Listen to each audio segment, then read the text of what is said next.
Hey everyone, welcome back. Ready for another deep dive. I am always excited to dive into something new. Well, today we're looking at solution-oriented thinking.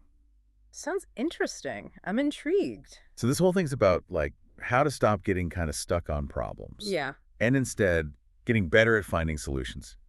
I like that. Focusing on the positive and proactive. Exactly. Hmm. And the best part is that according to this guide we're using, this kind of mindset shift, it can really boost your happiness. Oh, yeah. Tell me more. What's in this guide exactly? Well, it's packed with research and strategies. It says it can lead to less stress, more optimism. Less stress. Sign me up. Right.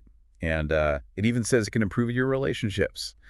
But before we get to all that good stuff, let's be honest, right? We've all been there, stuck in that negativity Oh, spiral. absolutely. It's like a trap sometimes. Yeah. And that's what this guy calls problem-focused thinking. And it can really just drain you. Makes sense. It's like you're always looking back, focused on what went wrong instead of looking forward.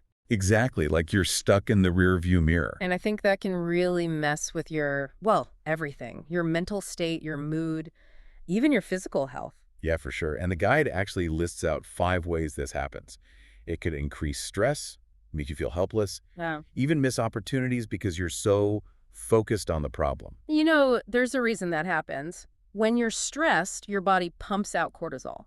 That's the stress hormone. Oh, like when you feel that knot in your stomach. Exactly. And your body's in that fight or flight mode, like it thinks you're facing a real threat, even if it's just a pile of bills or something. Like your brain's still stuck back in the caveman days, thinking a saber-toothed tiger's about to pounce. Uh-huh, right. It's wild.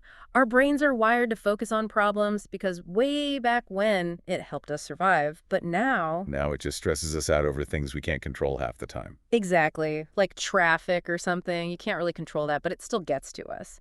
And then the guide mentions this other fascinating thing, negativity bias. Negativity bias, what's Well, that? So basically, it means our brains are naturally drawn to pay more attention to negative stuff than positive stuff. Really? Like bad news over good news. It's kind of like that. Think about it. You probably remember a mean comment from years ago way more clearly than a nice compliment you got yesterday. Wow, that's so true. I never thought of it that way. And sometimes staying stuck in that problem can feel easier than trying to solve it. Because if you don't try, you can't fail. Right. It's that fear of failure. But the good news is you can train your brain to be more solution focused. Okay, so how do we actually do that? Retrain our brains, I mean.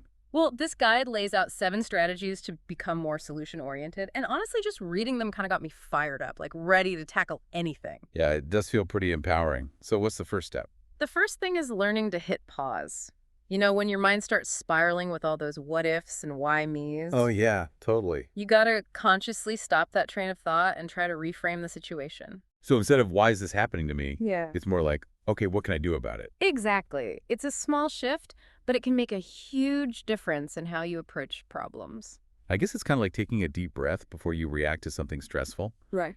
Giving yourself a moment to actually think things through. Exactly. And you know what? Studies have actually shown that even just a few minutes of mindful breathing can lower your cortisol levels. Really. So just taking a few deep breaths can help calm you down. It really can. So, next time you're feeling overwhelmed, remember to just pause and breathe. Good tip. Okay, so you've hit pause, taken a breath, and now you're ready to tackle the problem. But what if it just feels too big, too overwhelming? That's where the next strategy comes in. Right. Break it down. Big problems can feel paralyzing if you look at them as one giant thing. Like staring up at Mount Everest and thinking you got to climb the whole thing in one go. Exactly. But if you break it down into smaller steps, more manageable chunks, it doesn't seem so scary anymore. So instead of focusing on the summit, you're just thinking about getting to the next base camp. Exactly. Plus, there's research that shows people are way more likely to achieve their goals when they break them down into smaller steps. Makes sense. You get that sense of momentum, Yeah. like you're actually making progress. Right. You're not just stuck at the bottom of the mountain feeling helpless. You're taking action, even if it's just a small step. And that leads us to the next strategy, focusing on what you can control. That's a big one for me. I think we all spend way too much time worrying about things that are totally out of our hands. It's like trying to control the weather. Totally pointless. So true. But when you shift your focus to what you can control, your actions, your choices, it's like you take back your power. I love that. It's like you're the CEO of your own problem-solving process. You get to decide how you're going to approach things. That's a great analogy. And it makes a huge difference in how you feel too, right? Absolutely. When you focus on what you can control, you feel less helpless, less anxious. You're not just a victim of circumstance.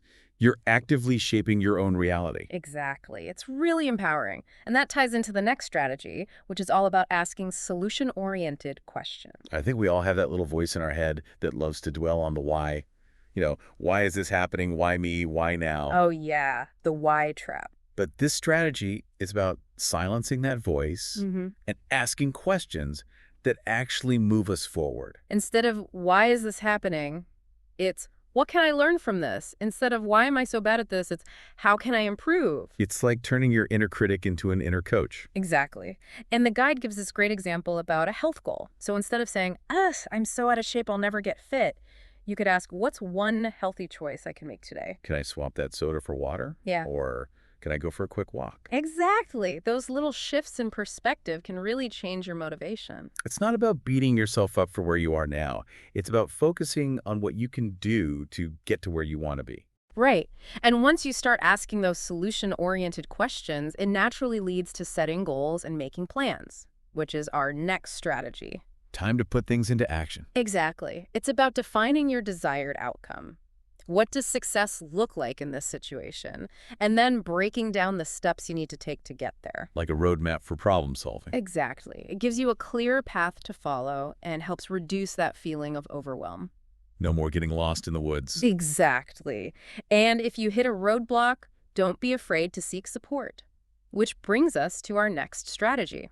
Oh yeah, sometimes you just need a fresh perspective. It's like you're so close to the problem you can't see the solution. Right, like you're lost in your own little maze. Talking to a friend, a mentor, even a therapist can give you insights you wouldn't have thought of on your own. It's like having a team of advisors to help you navigate the tough stuff. Exactly. And remember, asking for help is not a weakness. It shows you're committed to finding solutions. And sometimes just talking it through with someone can help you see things more clearly. Totally. And speaking of seeing things in a new light, our final strategy is all about celebrating progress. Love this one. We're often so focused on the end goal that we forget to acknowledge the small wins along the way. But celebrating those wins is so important. It keeps you motivated and reminds you that you're capable of making things happen. Like giving yourself a high five for every step you take in the right direction. Exactly. And research shows that celebrating small wins can actually rewire your brain to focus on the positive. Cool. So it's like a positive feedback loop. The more you celebrate, the more wins you create. Exactly. Now, the guide also gives some really interesting real-life examples of how to apply these strategies. Oh yeah, I'm serious about those. For example, it talks about reframing to manage stress at work. So let's say you're feeling totally overwhelmed by a huge project. Instead of thinking, this is impossible, I'm going to fail, you could ask yourself, what resources do I have? Who can I ask for help? Instead of panicking, you're taking action. Right. You're shifting from feeling helpless to feeling empowered. And there's another example about how asking solution-oriented questions can help improve relationships. Like if you're having a disagreement with someone. Exactly. Instead of dwelling on the past or blaming each other, you could ask, what are we both trying to achieve here? How can we communicate better? Those questions can help turn a conflict into a collaborative effort. Exactly. You're not just solving a problem, you're actually strengthening your relationship. It's like no matter how hard you try, there's always going to be something, right? Totally. Life loves to throw those curveballs. But it's not really about the problems themselves. It's more about how you deal with them, right? Yeah, exactly. You can't always control what happens, but you can control how you react. So it's like, are you going to let yourself get swept up in all that negativity?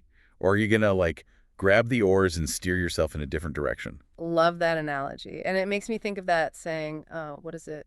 Grant me the serenity to accept the things I cannot change. The courage to change the things I can, and the wisdom to know the difference. Yeah, that's the one.